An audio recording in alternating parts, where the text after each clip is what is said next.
welcome to the next episode of Sheher-o-logy series. I'm Anshul Abbasi from the Climate Center for Cities at NIUA. Along with me, I have Mr. Depinder Kapur, who's the head Climate Center for Cities. And today we are going to discuss about climate change, its perspectives and imperatives. Having worked in the environment and climate sector for so long, how do you see climate change manifesting itself as a global issue, especially what is the perspective of the issue for the global south? I started working in the 80s. And at that time, the focus of, there was no focus on climate change per se. The focus was on environment and development.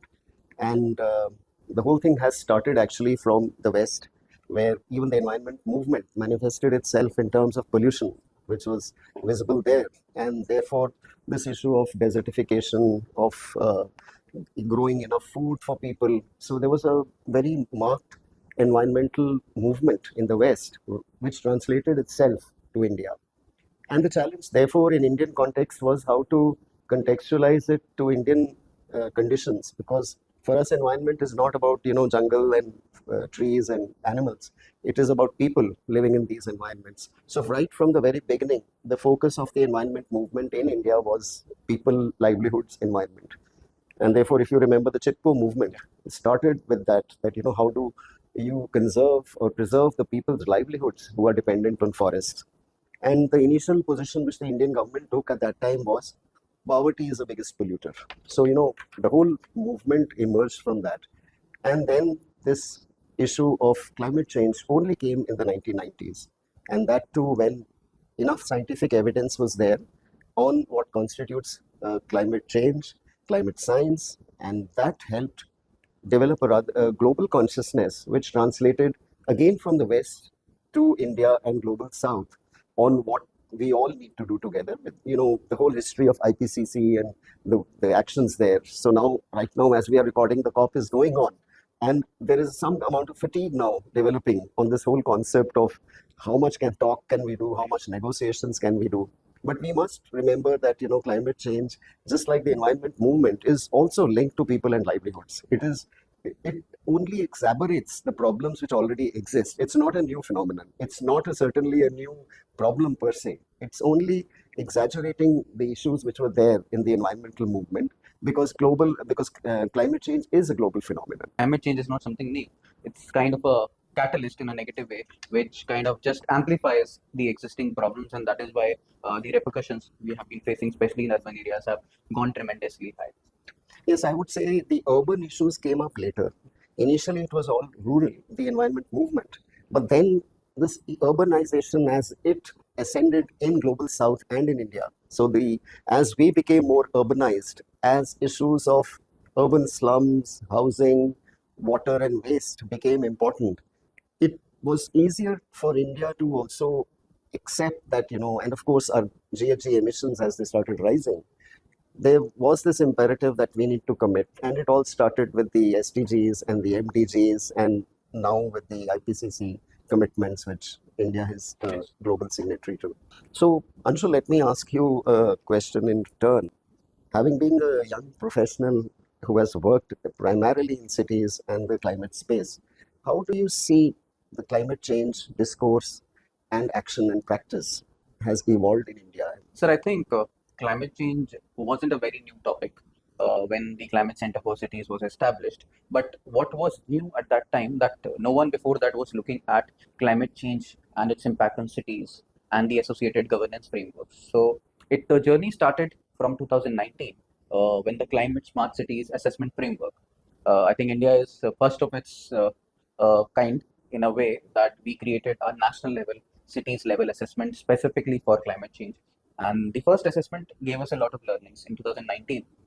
There was a realization that before that, whatever action was happening in the climate change was sectoral intervention, like focused on water management, waste management. But there was a need of need-based development or need-based interventions for climate change, and that's where the assessment came in. And there was a realization that the learnings from the assessment in 19, if they have to move forward and this action has to be scaled, there was need of a vehicle which can run this assessment further. And also one important term which I would bring in here is an enabling environment.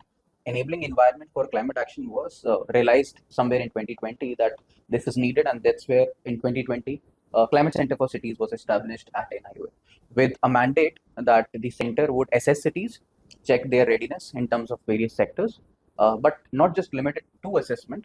The idea was that how do we bring out the learnings from the assessment and then work on creating the enabling environment. So by enabling environment, I mean that policy nudges. How do we kind of revise our policies from the climate lens, or how do we embed climate and disaster lens into our various mission schemes, guidelines? That was one of the focus area. Second area which the center was looking at was developing capacity of city officials in India, both the technical capacity as well as to some extent moving forward the financial capacity for them to implement climate actions. And moving to other areas of the enabling environment, I think one really important thing is institutions. So before 2020, while there was climate action happening, but it was more of different departments taking the lead. But there was no center or maybe a cell at a ULB level or maybe at a state level. There was no, while there were few front runners like the state of Gujarat, but it was realized that to develop this enabling environment at a city level, an institution was required. So something like a climate cell, which can assess its own cities, monitor the emissions vulnerability, and look at the city specific policies to embed climate lens and further scale climate action. So, what were some of these challenges in first coming up with a framework and then coming up with climate action plans? So, in that trajectory, what has been the experience of or your experience as well as NIUA's engagement in this?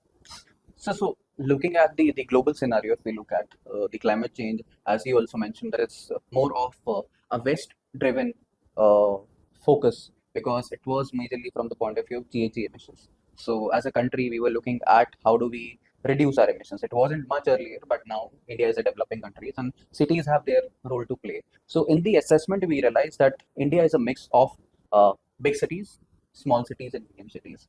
So the challenge was that how much of focus do we put on emissions, especially in the case of small towns? Because yeah, large towns definitely are contributing the emissions, and there is a need to have a strategy or a roadmap to reduce them.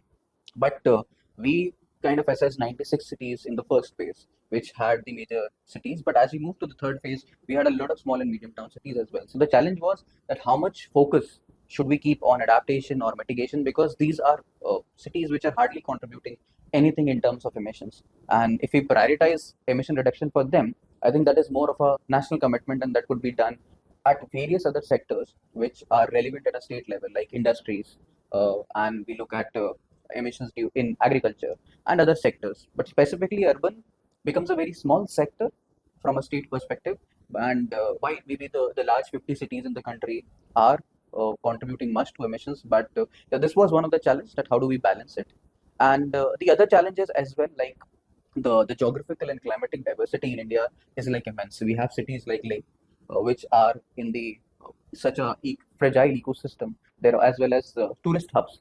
So how do we handle such cities? What kind of a climate action plan be prepared for such cities which are important from the point of view of tourism, as well as the it is very difficult to survive there. So how do we balance development? How do we balance climate change at those cities?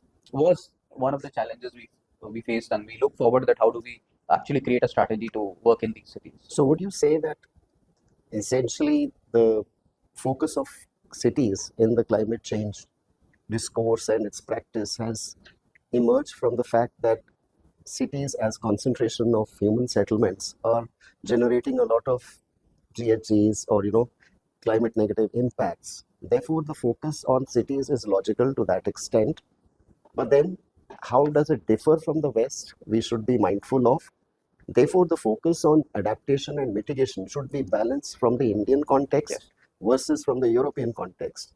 And therefore, the work which NIUA and C-Cube has done on developing climate action plans is essentially a nudge for cities to think about it, because there is no blueprint ready that this is what cities in India need to do. As you were saying, there are a range of cities, coastal cities, small, large, medium cities. So essentially what we are doing in our work, whether it's a framework for climate smart cities or climate action plans, we are providing that first nudge along with the other various agencies. NIU is not the only one which is working there. We are trying to understand and incentivize and promote cities to actually come up with their own perspective on climate change mitigation adaptation. And that's why the caps are essentially focusing on these two elements. But as you rightly said, we are concerned that the focus here should be more on adaptation and less on mitigation. Whereas in the West, it should be more on mitigation because they are generating much more of the GHG emissions than we do. In all this trajectory, what has been a few contradictions, like you mentioned about small and big cities? Are there any other contradictions we are handling in the work which we are doing in climate?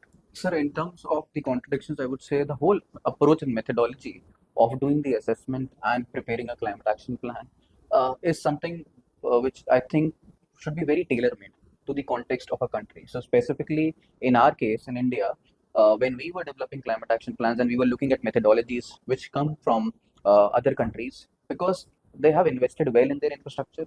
They have both resilient infrastructure now. They also have infrastructure for resilience, which is available. Their focus remains on mitigation. So you can see that they have detailed pathways for reduction of stationary emissions, transport emissions. But while in India, I would say if you look at the broader numbers, and these are like tentative, which are reported by different reports, that India needed around 70 to 80 billion dollars annually from 2015 to 2030 to meet its national commitments, both adaptation and mitigation. And annually, India kind of loses 7 to 8 billion dollars to disasters. So the kind of cost we are bearing in terms of reconstruction is immense, and that is where, as a country, we should realize that our climate action plans should be considerate of this, which means that the adaptation side, be it a metro city or a small city, it should be context specific to the hazards which are there in the vicinity. And the second point of contradiction, which I would like to bring in here, which I don't see it in other climate action plans globally, is the whole aspect of vulnerable communities. India is a very peculiar case wherein there is migration, and now we have facing another major issue, that is climate migration. So maybe a farmer in Bihar or Uttar Pradesh is bearing the brunt of climate change in a way that there is either flash floods or there is drought. So there is an impact, an economic impact, an impact on livelihood. As a part of it, a lot of people are migrating, and also because of the other reasons like lack of infrastructure and amenities, they move to cities. And now what happens? They move majorly to major cities or metro cities. They settle on the edges of rivers.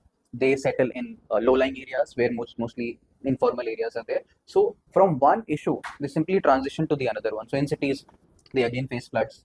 There is this whole heat wave stress which they go through. So I think if our climate action plans specifically for Indian cities and ranging right from metro city to even the medium cities, they should very well address the vulnerable people and strategies for them to adapt to climate change. For example, the construction workers, street vendors. We don't talk about them, but they are the ones facing the impact of climate change, and as well as women and children, because we are a country which we face immense heat waves. We look at Gujarat, Rajasthan.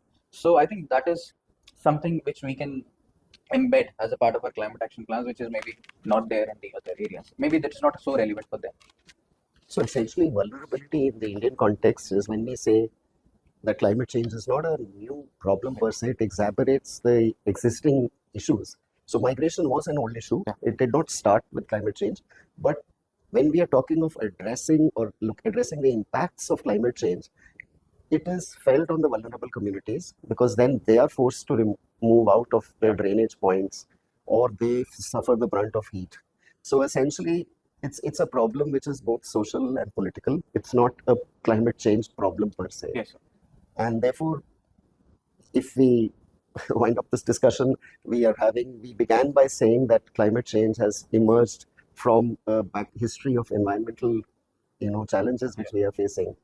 And the C-Cube, for example, our goal in C-Cube is to look at climate sensitive cities, which is like saying look at water sensitive cities. We are talking about climate sensitive cities. We are talking of we are talking of equity and justice as goals for a reimagined climate sensitive cities. So essentially what we are saying in C-Cube is that you cannot look at climate change in cities from an incremental intervention perspective. You have to reimagine your built environment. You have to reimagine your water and waste. You have to imagine your energy. And So the 5 sectors we are working in CQ, you have to look at the sectors and cities together rather than as incremental interventions, whether it is resilience versus you know uh, adaptation. You have to re-engineer the way you are managing your water supply, the way you're managing your electricity, the way you're building and construction in the years to come. So it's not about looking at small changes here and there, looking at projects. It's actually a reimagining of cities, and in which the Climate Center for Cities and in NIUA has 4 objectives. We are looking at policy, we are looking at programs, we are looking at institutions, and most importantly, we are looking at deepening the understanding of climate science and climate change, because that is fundamental for the work we are doing. nice. And we are committed to grounding climate action, sir, Yes, in cities. certainly.